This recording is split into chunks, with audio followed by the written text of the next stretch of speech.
If you work in security or IT and your company has Okta, this message is for you.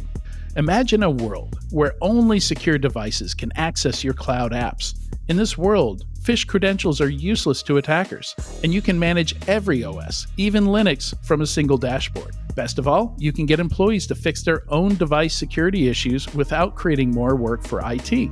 The good news is, you don't have to imagine this world. You can just start using Collide. Visit securityweekly.com/Collide to watch a demo today. That's securityweekly.com/KOLIDE.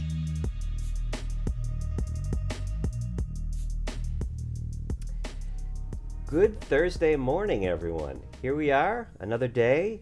We are reporting live from Black Hat USA 2023 here at Mandalay Bay, and it's my pleasure to be joined with an old friend, an old colleague actually, John Shire, Field CTO, and we're going to talk about Sophos's latest report, this time on the Royale situation. That's right. So welcome, first of all. Thanks, Bill. How's your week going? Yeah, it's going all right. It's typical, hacker summer camp with B-Sides, Black Hat, and DEF CON coming up. So it's a busy week, but always fun to see old friends and talk security. Yeah. So let's dig in with this new threat. Yeah. So let's start by just going through what Sophos has found about the behavior of this and who the biggest targets are, right, etc. And we'll go from there. Sounds good. So at Black Hat, we released the Sophos XOps team released a report based on some MDR investigations that we did, and so our incident response analysts were looking at some cases independently, and they started noticing some interesting correlations. Right. They noticed a bunch of cases that had identical file names. These were scripts, they were batch scripts, but had identical file names, and then the scripts themselves were also identical. They noticed that the threat actors in these cases were creating usernames with the same username, same passwords, in order to get persistence and escalate privilege. Mm-hmm. And when they were creating 7-zip archives for payload, they were also using the identical passwords. Right. So in and of themselves, these indicators probably don't amount to much, but when you start to stack one on top of another, you start to see these patterns, and you start to see that maybe they're related. So these investigations involved 3 different ransomware groups. So they all occurred earlier this year, and one of them was a Hive ransomware attack, and so we know that Hive is no longer with us, thankfully. And the other one was a Black Basta attack. But what was really interesting is that these indicators also kind of ensnared Royal ransomware in there as well. Now we know that Hive and Black Basta use affiliates, but Royal to this day, as far as most of the threat intelligence is concerned, is a private group that does not use affiliates. So why were they lumped in with a group that, or at least with indicators that was involving ransomware as a service? And that's kind of the question that we started asking ourselves as we were digging through the research and the investigation. So you've already answered this question in detail, but I'm going to circle back around because, when it comes to the subject of ransomware, there's a lot of fatigue that goes on. And with that in mind, if you could boil it down to a sentence or two, what you just outlined as the tactics and patterns, talk about why they matter. Why is this important? If to really boil it down, we could say time to detect, right? Mm-hmm. And as defenders, the ability to shorten that time to detect then allows you to go into response that much quicker. It buys you time for response, but it also allows you to go into response that much quicker. Yeah. If you can detect sooner, if you can detect earlier in the attack chain, then your response playbook can, you can make sure that the attack itself can be kind of neutralized and neutered before it causes a lot of damage. But then your response playbooks can take over and clean it up as efficiently as possible. Mm-hmm. Now, and I have, just for those keeping along, I keep my questions here so I don't forget anything. So I wish I could keep my answers here. You could have. We would have let you have your laptop on top. But anyway, here we are. So how do organizations look for these activity clusters that we've just been talking so about? as far as organizations individually, right, we produce this intelligence specifically so that, and you know, a lot of companies that produce reports are giving things like IOCs and all sorts of different indicators for companies to be able to do some of this hunting themselves, right? So that's why we publish them, and we want you to be able to know what some of these attacks look like. The thing that's interesting about what we're calling threat activity clusters, right, is that we're not so much trying to give you attribution, but we're trying to give you a bit of a roadmap of what some of these attacks look like so that you can detect them sooner, right? So if A follows B follows C, you know that D, E, and F are shortly going to happen in your network, right? And so this is what we're trying to do, is we're saying, in this particular case, this set of threat activity indicators, right, A, B, and C, was related to these distinct threat actors. It leads you to attribution down the road potentially, right? Because you know that if the attack runs its course, then it's Royal, or it's Lockbit, or it's whomever, right? But we're really trying to get people to detect sooner so that we can, again, prevent the most damaging steps of the attacks from occurring, namely the encryption and also some of the data theft that occurs with a lot of these ransomware crews. And just, this is a bit of a backtrack, but Sure. It just occurred to me I wanted to ask. Royale, are we definitely looking at the affiliate model? I don't think we can say with 100% of certainty that they're moving to an affiliate model. Yeah. If we just look at the history of that group in context with their ancestry, if you will, right? Grew up at Oriak, a private group, which then spawned off Conti, a Ransomware as a Service group, which when they split into a whole bunch of different, we know there's some associations between Royal, Black Basta, Karakurt, which is a data extortion group. That's why right? I asked. So the individuals involved, and in this particular set of attacks, I think it was probably the same individuals that were part of the different programs, right? Of the different ransomware programs. And it could just be that they're buddies with the old Conti / Royal / whatever crews, right? Or it could be that Royal is trialing a model of affiliates. It could be a one-off. It's really hard to tell, and unless we ask the Royal guys themselves, right? But I don't think they tell us. It's a stay tuned kind of thing. Yeah, it's a bit of a lagging indicator in this case, right? Yeah. So talk about how Sophos customers can leverage everything Sophos is doing right now on this front with MDR, right. with everything from that to endpoint detection, endpoint right. protection, whatnot. Talk about the Sophos approach. Yeah, so our MDR team has the skills, the expertise, and the availability and bandwidth to be able to proactively monitor networks 24/7, 365, right? Yep. And if we sort of unpick that a little bit, right? When I talk about skills and expertise, obviously there's a lot of people out there. The black hat floor is full of people with the necessary skills to do this stuff, but not every company has those people working for them. It can be expensive to spin up your own SOC, and if your core competency as a business isn't necessarily in IT, right? It takes some investment to get there. So we have those people working for us. We have the experience and expertise, meaning that we see these attacks day in, day out across our 17,000 plus customer base, right? And we're able to make these correlations. We're able to make these inferences and spot patterns within the data because it's such a large data set that an individual company might not be able to do. If you get attacked by Royal, for example, it's the first time you've probably been attacked by Royal. So it's going to take you a little bit of time to sort of get your feet under you and understand what is the typical attack playbook. Whereas we see Royal dozens of times a day, right? We see these guys attempting to breach networks all the time. So we can spot those indicators sooner. And so by partnering with the Sophos team, Sophos MDR, what you're getting is these professionals that are able to spot these signals sooner, alert the customers, proactively neutralize these threats, again, before they get to a stage where things like ransomware get deployed on the network. we also kind of know your strengths and weaknesses, right? We know that within different sectors, there are certain concessions you need to make from a security standpoint.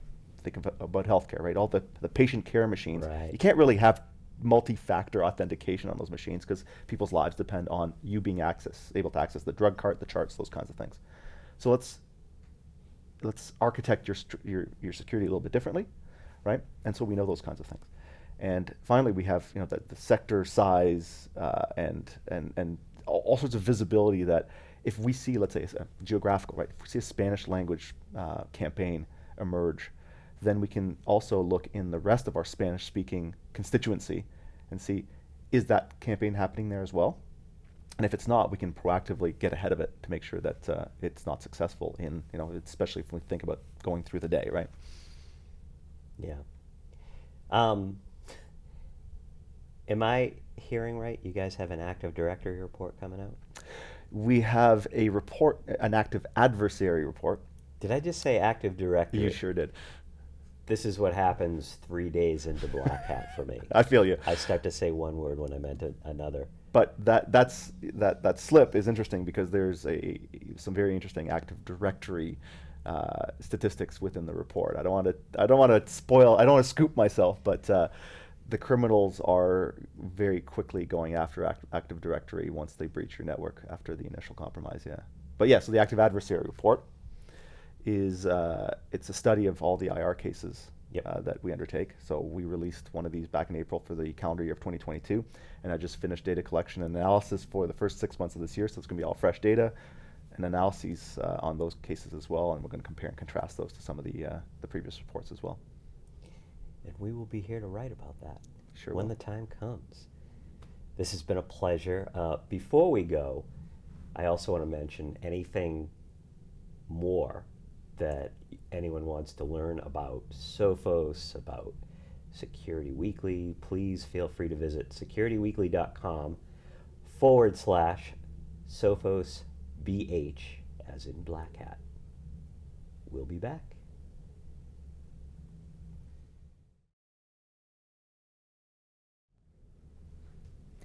Welcome back from Las Vegas. I'm Mandy, here with John Miller, CEO and co-founder of Halcyon. How is Vegas treating you so far? It's very hot, but it's nice in the Right. hotel.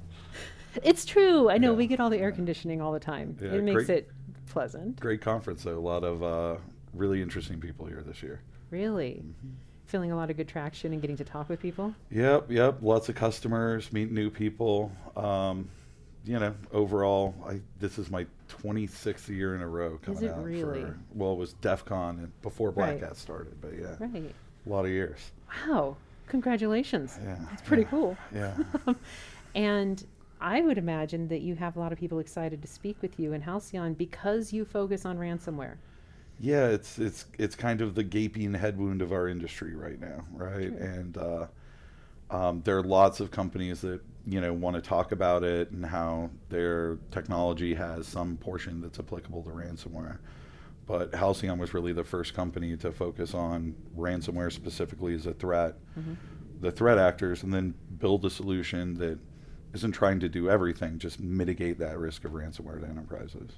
Oh man, and giving a little bit of control back to the practitioners that are faced with it and being inundated with it in the last few years. Well, and the fact that you have an attacker essentially that has more resources than any other attacker before. These groups are bringing in billions of dollars of revenue, and their business, right? So as long as the cash is flowing in, they can reinvest that in new techniques, zero-day vulnerabilities, stuff like that make them so much more not only dangerous but capable than the majority of the attackers people have dealt with in the last 20, 25 years in the industry. So interesting, because the entry point to being able to actually pull off some really big operations it's so much lower than what it used to be.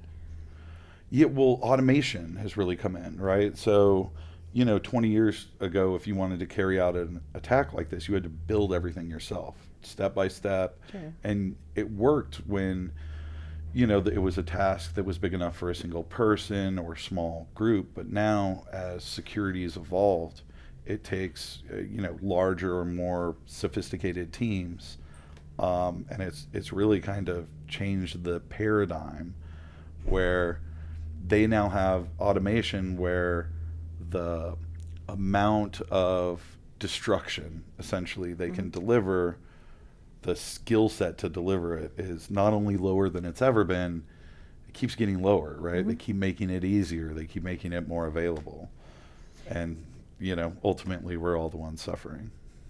Absolutely. And on that, so baseline question, is ransomware as a problem still growing? I mean, ransomware as a problem is growing faster than any other problem I've ever seen before. Fully agree. And, yes. And it's funny because running a ransomware company, especially during COVID, there was a lot of chatter that ransomware was going down, right? Payments were going down, and essentially what happened is, legislation was passed, and people stopped talking about it. Okay. And so there was this false lull in the industry that like, oh, this problem's getting better, where in reality it was getting worse and worse. It's just people weren't as free to talk about it as they were before. And do you feel like that kind of correlated with the ransomware as a service providers taking that time to pull back and really get more organized? I mean, so each ransomware group is kind of different, right? And they'll have, capabilities, they'll run campaigns, sometimes they'll stop, retool, and then launch new campaigns. But I think really what made everyone feel there was a lull is a lack of visibility, right? It's really hard to see what's going on in other people's networks, especially if they don't want to share that information with you. And now that the ransomware groups are going more into extortion and double extortion, True. and trying to kind of defame brands, right? It's just you're seeing more and more of a pullback and people trying to deal with it kind of internally or with their insurance companies, and it's not necessarily getting the public attention that it once did, unless it's something like HOP where they're just going hog wild. And a personal question, do you feel like there is any more shame around why people hold back on that they are a victim of ransomware versus other types of breaches or issues? So that's actually a really interesting question, right? Because you have different maturity levels. The different ransomware groups normally target an industry and companies of similar size and composition, right?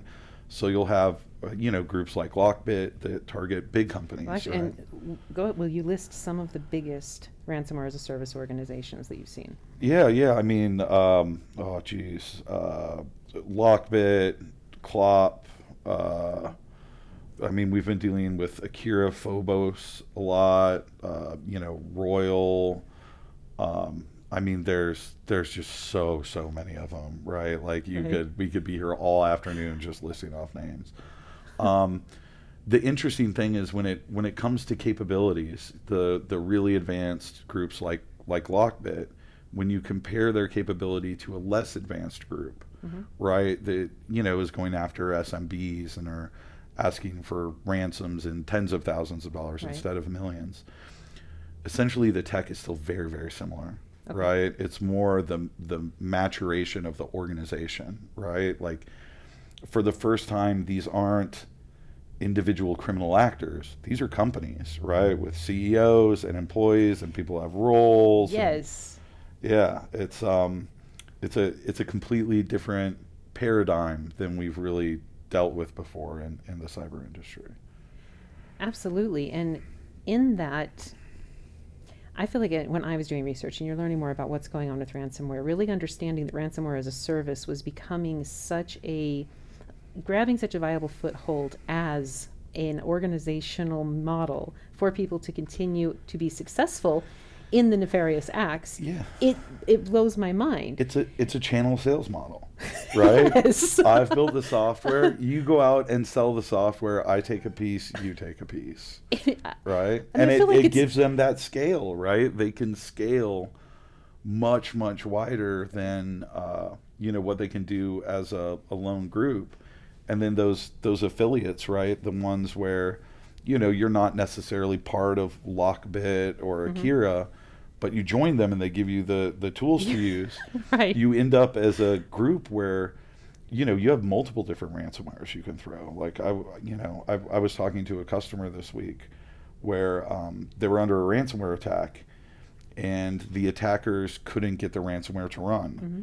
So mid-attack, they pivoted to another piece of ransomware, just a completely different group. It was the same guys because they bought access from a broker, and they were in multiple affiliate networks, but it really builds a business that sets them up to win, especially with the fact that there's no consequence, right? These people that are doing it aren't hiding. I forget the guy's name, but it's one of the big ransomware group leaders. The guy in Russia, he has a Lamborghini with the license plate "Thief" is his personalized license plate, and there's videos of him doing donuts around the police in his Lamborghini because there's nothing. He's untouchable, right? He's paid off the right people. He's above the law, and he's an internet personality for it. So in that, I feel like a lot of times with the ransomware groups, it's a modern iteration of being part of organized crime. I mean, it's that it's whole... extortion. It's extortion. Extortion and as a business. It's sexy. It's interesting because it's like being part of the mob, but you have so many more layers of protection. So these people do stuff that would make the mafia vomit, right? Never and maybe this is just my background from watching mafia movies. Never would the mafia attack civilians. Never would they attack a hospital There's and an honor kill. code. There's a respect. Yeah. Right. There's they're trying to do business. These people have no ethical compass whatsoever, right? Like it's all about profit and finding the most vulnerable and exploiting that, which is sad that there's nothing socially or legally that's really countering that. It's just continuing to grow and grow unchecked. Wow. I mean, so you're answering all this. Like, why is it effective? Yeah, I mean, so a lot of it comes down to capability, right? The ransomware shares more similarities with nation state APT level malware than anything else, right? The majority of these people do have ties to the Russian government and have worked on Russian government, cyber offensive operations. And so they have those techniques, right, that are essentially used to only be reserved for governments hacking governments, right? And now you're seeing those super sophisticated techniques just dovetailing straight into cybercrime, right? And the majority of the industry, the majority of our tech isn't really built to protect against the threat of tomorrow. True. It's built to protect against the threat It's of already yesterday. noted. Yeah. Yeah, right. What we've already been burned with. And it's really easy for attackers essentially to exploit that. If you're willing to go to the higher fruit on the tree, they're bigger and juicier because nobody's ever picked them. Wow. And so how has Halcyon positioned itself to help security practitioners? Yeah, well, the key thing is, for the first time ever, we looked at the actual attackers. We didn't want to be the security product that solved every issue, right? And so we took a look at those 300 ransomware groups, took apart all of their software and said, what are their vulnerabilities, right? What is it in their software that we can do to make it incompatible, right? Make it not work. What can we do to offset the catastrophic risk that comes after they go in and encrypt all of your machines? And so by focusing specifically on that threat group and their tactics, we've been able to build something that's not only more effective at stopping the specific class of threat. I'm not going to say that we stop everything, but we do better than everyone else at not only stopping ransomware, but we're the first product ever to offer resiliency against it, right? So that's comforting. If your entire stack fails, if Halcyon fails you, and your machines are encrypted and you're a retailer or a manufacturer or a hospital, the Halcyon agent itself recovers that endpoint in minutes, right? Wow. So we actually capture the encryption keys that they use to encrypt the files, and then our agent just reaches out and uses those to decrypt everything and then restore the machine to a pristine state. Oh my goodness. Well, then I hope definitely that you get more reach and into industrial control systems for sure. Oh yeah, we're working a lot. I mean, the industries that are really affected right now that we're working with the most are, the utilities, the control systems, right? Healthcare, manufacturing, retail, and then education, right? Like it's one of those no ethical compass type Correct. of things, right? Schools don't normally have the same level of maturity as an enterprise. And so you have whole groups that are just going in there and exploiting it, right? I mean, the LA Unified School District is a huge example. I mean, the Costa Rican government went down, right? Like their hacks and their impact just are going to continue to grow and get bigger and bigger and bigger. Now, do you feel that that is a challenge for security practitioners and those of us who really enjoy securing and trying to do better for the world? Yeah. That we don't even have that mindset of going to that depraved level, the depravity of I'm going to attack the things that are critical for life. I feel like the security industry has been great over the last 20 years at theorizing those possibilities, right? Security was really sold on the fear of something bad could happen, right? And now what we're seeing is bad things are actually happening. This is happening. And they're pushing, I think of it like a wave, to be honest, where attackers build new techniques, the defensive controls come in, those techniques stop working, the threat goes down until they build a new one, and you've got a new wave, and so on and so on. And what we're seeing now, because these guys have so much money and so much resources, and it means it, those waves are getting closer and closer together to the point where they're coming up with a new technique, and before somebody can necessarily come in and block it, there's a new one and a new one. Right. Right? So the game of cat and mouse is getting more kind of aggressive and fast-paced than it's ever been before in the industry. Absolutely. So a very quick summary. With Halcyon being at that edge of constantly trying to help stem the impact that ransomware is having constantly, what is a key takeaway that you would like our audience to have, especially about effectively stopping? Yeah, I think that, the industry started off with protection as the message. We're going to protect you. And then about 10 years ago, they decided that you can't protect everything, right? So the theory of EDR came in, detect and respond. That paradigm doesn't necessarily work anymore. It works in a lot of cases, but it doesn't work in all of these ransomware scenarios. And that's really what we tried to address with Halcyon, right? Coming in and building a platform that's extendable, against this threat, but offering resiliency for the first time in an endpoint, where if we fail, you're not destroyed, right? You're not losing millions of dollars of business every hour. Right. It's something that you recover from, you respond to, but we just eliminate that catastrophic business impact.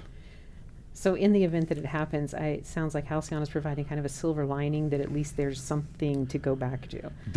We'll get you back, and we'll get you back so quick that it doesn't impact your business. If you're a retailer and your POS system gets ransomware, we can actually recover that so quickly that your customer is not going to walk out of the store, right? Which completely changes that impact and takes a lot of the weight out. The newest feature that we're actually beta testing with customers right now is what we call ransomware DLP, right? So it's protection against the data exfiltration that these guys do. So before they actually ransom the machines, they'll come in, steal the data, and that's how you get the double extortion, right? I was going to say, so that helps protect against the double extortion. So yeah. So it's, we're building, I don't want to say slowly, but at a medium pace, right? We're building, think of it like concentric circles of protection out from the business risk impact of ransomware. That's so nice. Yeah. So thank you so much for being with us, John. Thanks for the time. And for everyone in our audience, please look at securityweekly.com/HalcyonBH to get more information. And from Vegas, I'm Mandy with Security Weekly. Goodbye. Thank you.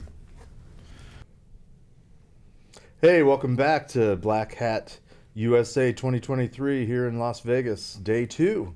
We're all running on fumes right now after a night of parties, but I'm excited to be sitting here with Snehal Antani. He's this Antani, I got that mostly out.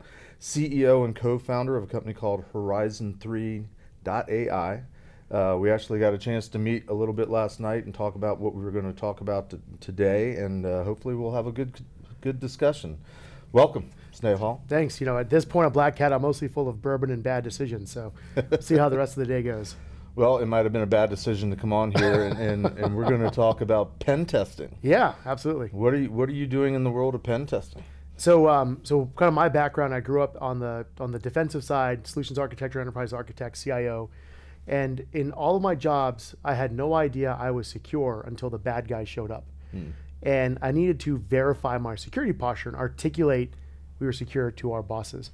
And pen testing was super important as a way to verify, but I couldn't sit around and wait 18 weeks for somebody to show up, get a report, show how bad we are, and then disappear until next year. And so the challenge in pen testing is, how do we continuously identify our exploitable attack surface? How do we continuously pen test? How do we focus on the problems that are actually important to fix because they can lead to a compromise? And then how do I quickly fix and retest so I can know for sure that I've fixed it? And so I think that in pen testing, what's really changing is the frequency of pen testing should be equal to or greater than the frequency of your change. So for every patch Tuesday, there should be a pen test Wednesday and beyond. Right. And so if we take that as kind of the North Star, how on earth do we get there? Interesting. As you learned last night, I used to do pen testing. Our audience kind of knows that pen testing is a pet topic of mine. And one of my frustrations when I used to do pen testing, and I stopped doing it almost 20 years ago, was doing the every annual or every 6-month pen test and giving them a real good report, telling them what was wrong, coming back 6 months, a year later, and they hadn't done anything about it.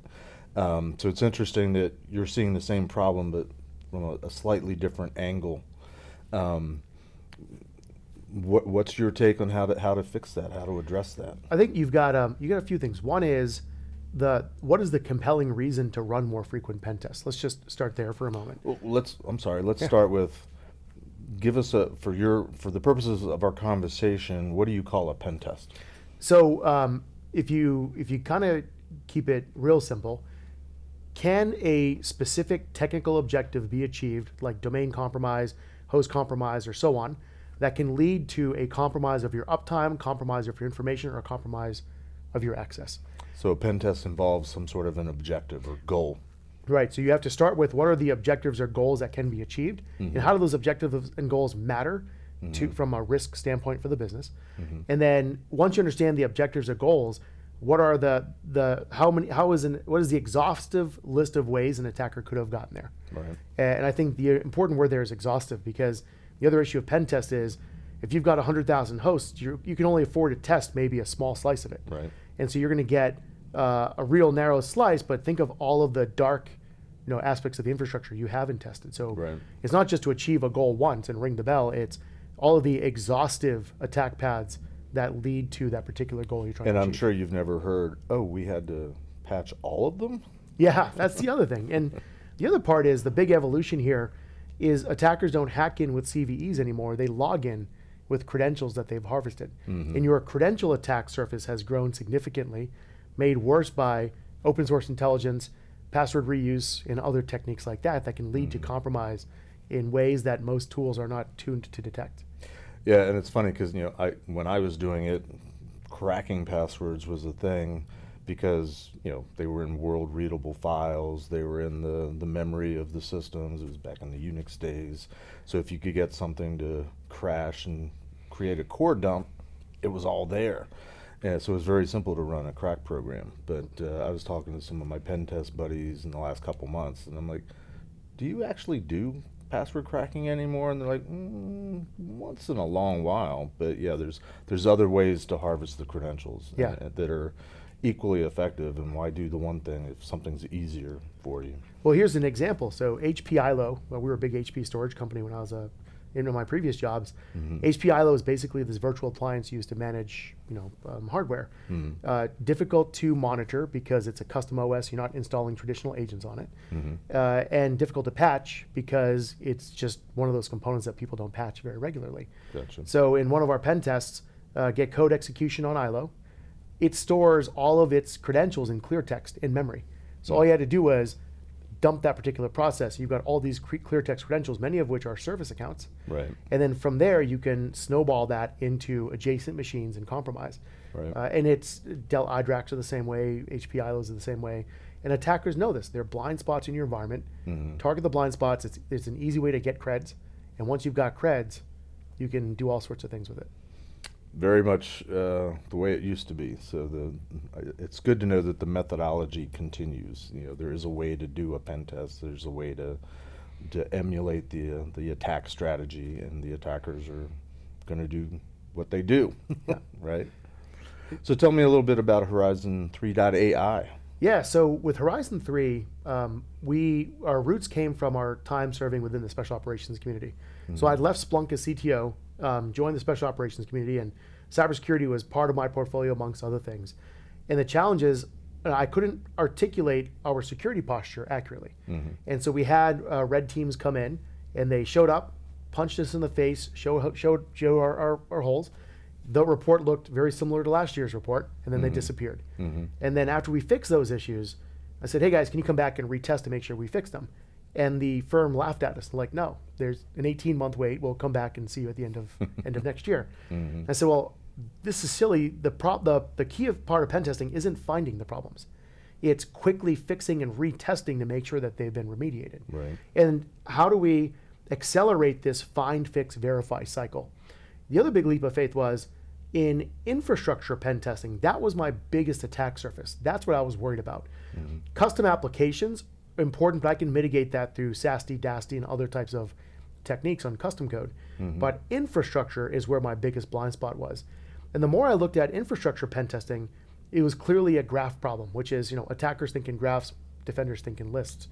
So if you look at kind of the offensive side of the house, how do you do recon enumeration, organize that data into a knowledge graph, and then from there, if you know you've got well-defined goals, domain admin or so on, there are specific waypoints along the way that will increase the likelihood of achieving that goal. Right. So we took this leap of faith as we left the special operations community to start Horizon 3 of can we invent this idea of autonomous pen testing? So point, click, and digitally shoot, primarily focus on internal infrastructure tests, and being able to exhaustively identify ways to achieve these goals. So the hair stood up on my neck a little bit just now because being an old-time pen tester that firmly believed that a pen test isn't a pen test unless it's manual and it's a person with a brain that's figuring out and connecting, like you're saying, the graph. Yeah. What's connected and where do things work and how am I getting here? It might be any circuitous route. I understand the need for automation in our modern age, but convince me that it's okay, or is there still a brain behind it, or what is it that still makes it a pen test? So let's break that into a couple of pieces. The first is that humans are super gifted at finding logic flaws in custom applications. Right. Really hard to solve that with algorithms. And we're naturally gifted as humans to find that. And so humans need to be the scalpel. They need to focus on those custom applications, the really obtuse or kind of nuanced ways to compromise. But there's a whole bunch of tactics where algorithms are good enough or often superior at scale. Mastering the art of running responder, grabbing NTLM hashes, cracking those hashes and reusing them, password spraying or so on, that's not going to put you on stage at DEF CON. Like, how do you focus as a human on the things that are really pushing the bar? Right. Recognizing that autonomous systems can actually solve a lot of the problems. Once again, especially at scale. That's kind of number one. Number two, though, is the difference between automated and autonomous. I actually believe automated is impossible in pen testing, because think of when IBM played Kasparov in chess. IBM didn't hard code 40 million chess games. They looked at every piece on the board to determine the next best action. Trying to automate every possible permutation of a pen test is an impossible task. Right. There's why there's a whole graveyard of breach and attack simulation companies that tried to automate in hard code. It just doesn't work. But when you think back to the chess analogy, just like in chess, there are well-defined opens. Open up to get the bishop, own the center of the board with the rook and so on. With the knight and so on. There's well-defined closes, roll up the king using your rooks, but the middle of the game is completely dynamic. So similarly in pen testing, there are well-defined opening moves. There's well-defined finishing moves, but the middle is dynamic, and it's much more about next best action style algorithms. So this was our leap of faith. Said 3.5 years ago, is like, is this even possible? And in that time, we've run 26,000 pen tests, all against production systems, no humans involved, IT admin point clicking and digitally shooting to hack themselves. When we first did it, it took, I think, 20 minutes to get a domain compromise. Still super fast. Right. Last year, the fastest time was 7 minutes and 19 seconds. This year, so far, it's been 4 minutes and 12 seconds. And So there's improvement. But the thing is, that's excluding all the single shot. Like, Gotcha. honestly, anyone can exploit it, like a zero logon server and or probably get in there. These are legitimately chaining, 3 or more issues across 3 or more machines, none of which are CVEs. So think of credential stuff, compromise, misconfig. We used to JMX just server. call them techniques. I mean, people would want to know, what are your tools? Yeah. Exploits is what we used to call them. And Yeah. most of what we do is just look at what's there and kind of weasel our way through. Exactly, and so once again, there are aspects of the problem that are actually better solved by algorithms, especially in large environments. Right. But there is absolutely, I do not see a world where humans are not involved in the high-end stuff. What I do see, though, is the human element is going to require significant expertise. So, it's going to be even harder to find the really high-skilled humans because it's going to take even more expertise to differentiate yourself. So you have something, you're selling it. It's a service. It's a product. It's a It's a SaaS company, Okay. SaaS service, so annual subscription based on the size of your environment. You can run as many pen tests as you want. Our customers shift from 1 or 2 pen tests a year to 40 or 50 pen tests a month. Every time they do a major Are change. they the human element, or They're- do you have they're human just- elements available? So there's no human elements. They are literally pointing, clicking, and shooting. Okay. And then they are looking at the results, and within the results, it's click here if you want to open a ticket or drive an action or take some sort of remediation step. Okay. So my day job is PCI. I'm a QSA, and one of the PCI requirements is for a pen test, but one of the sub-requirements is make sure it's performed by a qualified person. Yeah. And ironically, and I think they've fixed it in version 4 that's coming out, you only have to vet the qualifications if it's an internal person. There's nothing about who did you hire as a third party to Yeah. do it. Maybe that's your out. But Well, given that somebody is pushing the button, pointing and clicking Yeah. internally, how do you answer the question of qualification? Yeah, so there's a couple of parts. One is for PCI and PCI DSS. A large part of our go-to-market is through our channel partners. That one, there's no way around a qualified human. I was a CIO at a large bank, super annoyed that it isn't explicitly like the qualifications that are required, because you got a whole lot of riffraff out there, Yep.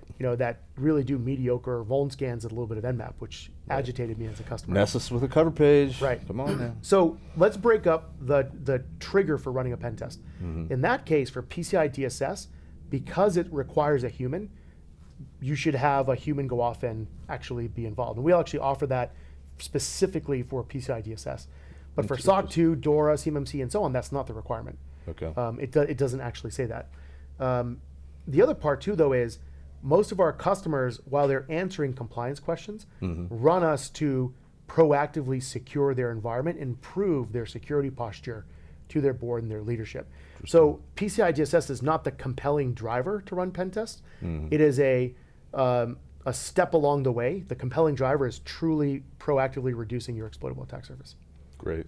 Well, and ironically, in PCI, the design of the pen test is to demonstrate how well all your security program is working. It's just not ever done that way because somebody forgot that part of the message. Man, we could be talking about pen testing for hours, and we should, usually, and particularly at a bar with brown liquor. Yeah, absolutely. But unfortunately, our time is winding down here. But it's been great meeting you. Definitely want to keep talking. We haven't even talked about the special operations connection we have.